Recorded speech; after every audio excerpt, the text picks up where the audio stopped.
ওহ শালা খুব জোরে পাঁদ পেয়েছে রে, কিভাবে যে পাঁদি, স্টুডেন্টরা তো সবাই দেখে ফেলবে। হ্যাঁ এই সময় কেউ দেখেনি, এই সময় একটু হালকা হয়ে যায়।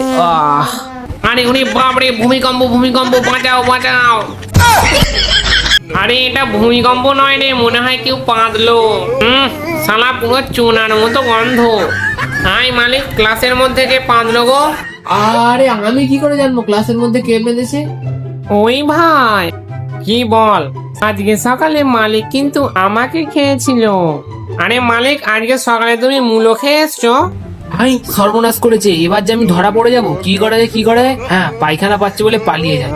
আচ্ছা তোরা একটু দাঁড়া, আমার খুব হাগা পেয়েছে, আমি একটু হেগে আছি। ঠিক আছে দাঁড়া দাঁড়া, আমি একটু হেগে আছি।